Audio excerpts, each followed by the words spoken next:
বিসমিল্লাহির রহমানির রহিম। আসসালামু আলাইকুম ওয়া রাহমাতুল্লাহ।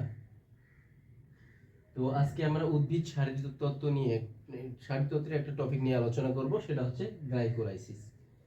তো আসলে এখন গ্লাইকোলাইসিসটা আসলে কি, এটা আমরা এই টপিকটা আসলো কোথা থেকে? আমরা জানি শ্বসন বা রেসপিরেশন, যেখানে আমাদের এটিপি উৎপন্ন হয়, অর্থাৎ আমরা যে সকল জীব যে খাবার খায় সেই খাবারগুলা জারিত হয়ে অর্থাৎ রেসপিরেশন হয়ে শক্তি উৎপন্ন হয়। এই শক্তিটাকে বলতেছি আমরা রেসপিরেশন বা শ্বসন। এই শ্বসনটা হচ্ছে উদ্ভিদের দুই ভাবে হয়। একটা হচ্ছে অক্সিজেনের উপস্থিতিতে, আর একটা হচ্ছে অক্সিজেনের অনুপস্থিতিতে। তো এই দুই শ্বসনেরই প্রধান এবং প্রথম ধাপ হচ্ছে গ্লাইকোলাইসিস। তো আমরা গ্লাইকোলাইসিস সম্পর্কে একটু জানার চেষ্টা করব। এটি প্রায় এসএসসি পরীক্ষায় প্রায় সকল বোর্ডের জন্য ইম্পর্টেন্ট, এটি পরীক্ষায় আসে। তো আমাদের নরমালি কি হবে, গ্লুকোজটা ভেঙে গ্লাইকো মানে গ্লুকোজ, লাইসিস মানে বিভাজন, গ্লুকোজের বিভাজন হয়ে এক অণু গ্লুকোজ বিভাজিত হয়ে 2 অণু পাইরুভিক অ্যাসিড উৎপন্ন করবে এবং এখানে কিছু এটিপি উৎপন্ন করবে বা শক্তি উৎপন্ন করবে, যে শক্তিটার দ্বারা জীব চলাফেরা করতে পারে, খাবার খেতে পারে, তাদের শারীরবৃত্তীয় প্রক্রিয়ায় প্রয়োজনীয় শক্তি ব্যবহার করে।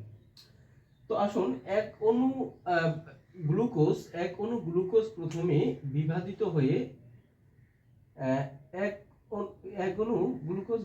হয়ে গ্লুকোজ 6 ফসফেটে পরিণত করবে এবং এখানে এক অণু এটিপি খরচ হয়ে যাবে। আমি রেড পেন দিয়ে রেখেছি কারণ এখানে বোঝা যাচ্ছে যে এই এক অণু এটিপি খরচ হয়ে যাচ্ছে। এটিপি থেকে অ্যাডিনোসিন ট্রাইফসফেট থেকে অ্যাডিনোসিন ডাইফসফেট, একটা ফসফেট এখান থেকে গ্রহণ করবে, তার মানে এক অণু এটিপি খরচ হয়ে যাচ্ছে আর কি। ম্যাগনেসিয়াম প্লাস প্লাস আয়নের উপস্থিতিতে এবং হেক্সোকাইনেস এনজাইমের সহায়তায় গ্লুকোজ 6 ফসফেটে পরিণত করবে। আর এখানে একটা তীর দেখানো হয়েছে, একমুখী বিক্রিয়া দেখানো হয়েছে। এই বিক্রিয়াটা একমুখী, অর্থাৎ গ্লুকোজটা ভেঙে গ্লুকোজ 6 ফসফেটে পরিণত হবে, কিন্তু গ্লুকোজ 6 ফসফেট থেকে আবার গ্লুকোজে আসার সম্ভাবনা নেই। তারপর গ্লুকোজ 6 ফসফেটটা আবার একটা এটিপি খরচ হয়ে যাবে, অর্থাৎ একটা ফসফেট গ্রহণ করে ফ্রুক্টোজ 6 ফসফেটে পরিণত করবে, অর্থাৎ গ্লুকোজ 6 ফসফেটটা ফ্রুক্টোজ 6 ফসফেটে পরিণত হবে এবং এখানে যে এনজাইমটি সহায়তা করবে সেটা হচ্ছে ফসফোগ্লুকো আইসোমারেজ। এনজাইমগুলোর নামগুলো মনে রাখতে হবে। তাহলে এখানে গ্লুকোজ 6 ফসফেটটা ফ্রুক্টোজ 6 ফসফেটে পরিণত হবে এবং এই ফ্রুক্টোজ 6 ফসফেটটা ফ্রুক্টোজ 1,6 বিসফসফেটে পরিণত হবে। এটা হচ্ছে একমুখী বিক্রিয়া।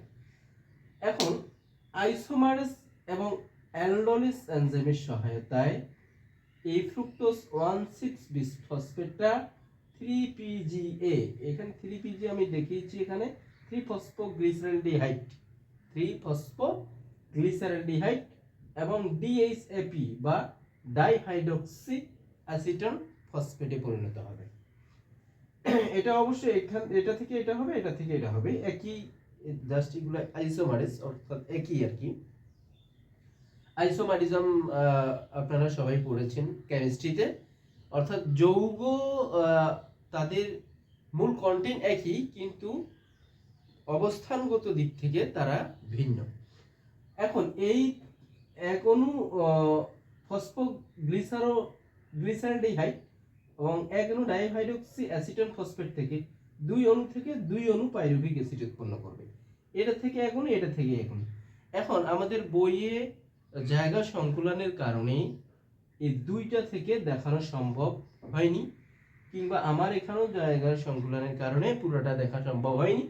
আমি শুধু এখান থেকে আর এখান থেকে প্রসেস কিন্তু একই, আমি একটা প্রসেস দেখাবো, এখান থেকে দেখাবো, এটা ধরে নিতে হবে যে একইভাবে এখানেও এক অণু পাইরুভিক অ্যাসিড উৎপন্ন করবে। তো 3PGA 3-ফসফোগ্লিসারেলডিহাইড, এইটা থেকে আমি এখানে জায়গা না থাকার কারণে এটা আমি এই দিকে দেখিয়েছি, বইয়ে দেখবা এখান থেকে নিচ পর্যন্ত দেওয়া আছে, তো আমি এইটা উপরে লেখার চেষ্টা করছি 3PGA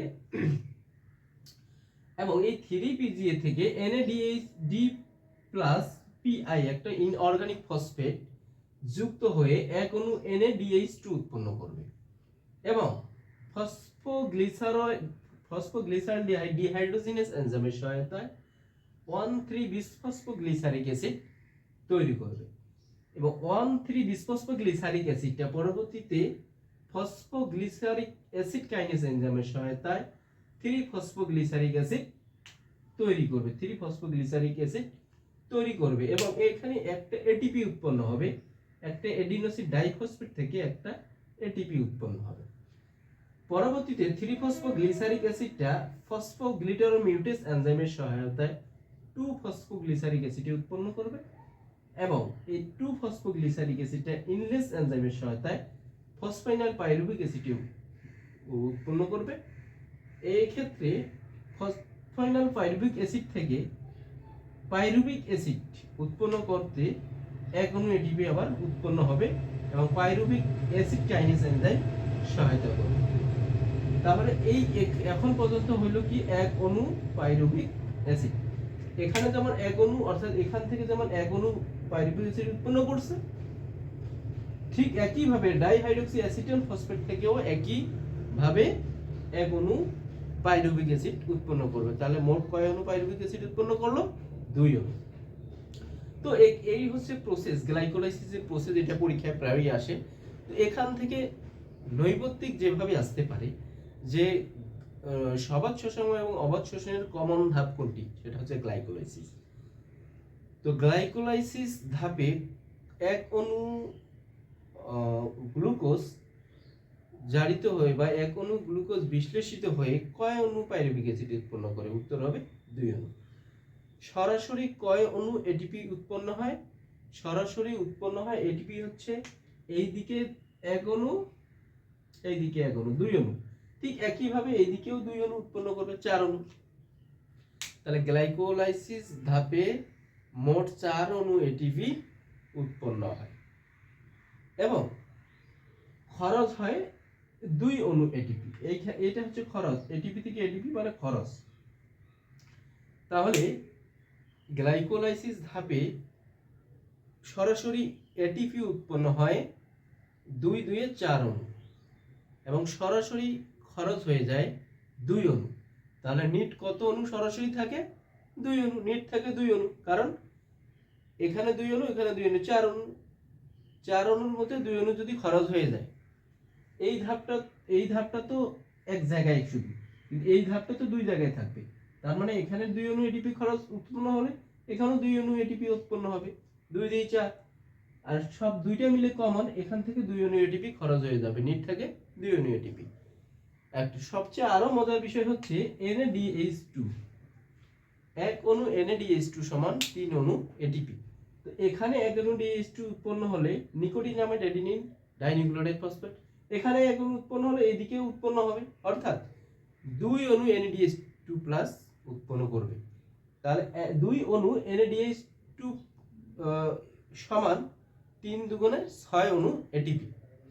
তাহলে টোটাল যদি আমি হিসাব করি যে গ্লাইকোলাইসিস ধাপে টোটাল কত অণু এটিপি উৎপন্ন হচ্ছে, NaDH2 সমান 2 অণু সমান 3 × 6, আর সরাসরি এটিপি উৎপন্ন হচ্ছে 4, 6 × 10 অণু।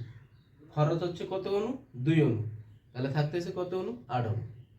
বিভিন্নভাবে পরীক্ষায় আসতে পারে, একটা হচ্ছে মোট আর একটা হচ্ছে সরাসরি।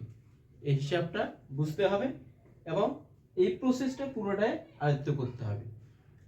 অনেকে বলে যে এনজাইমের নামগুলো আমি কিভাবে মনে রাখবো? এনজাইমের নামগুলো অনেক সময় মনে থাকে না, এটা আমাদের ক্ষেত্রেও এমনই হয়েছে। এই গ্লাইকোলাইসিস একবার শুধু 2 বার না, ইন্টারমিডিয়েটে পড়া হয়েছে, অনার্স ফার্স্ট ইয়ারে পড়া হয়েছে, অনার্স ফোর্থ ইয়ারে পড়া হয়েছে, মাস্টার্সে পড়া, অনেকবার এইটাকে স্টাডি করতে হয়েছে। তো তারপর এটা আয়ত্তে আসছে, এত সহজে আয়ত্তে আসবে না। হ্যাঁ, তবে লিখে লিখে পড়লে খুব সহজেই মনে রাখা সম্ভব। একবার 2 বার লিখে লিখে পড়লেই আমার মনে হয় যে এই এনজাইমের নাম সহ সুন্দর করে মুখস্থ করে ফেলতে পারবা। তো আজকে এই পর্যন্তই। আল্লাহ হাফেজ।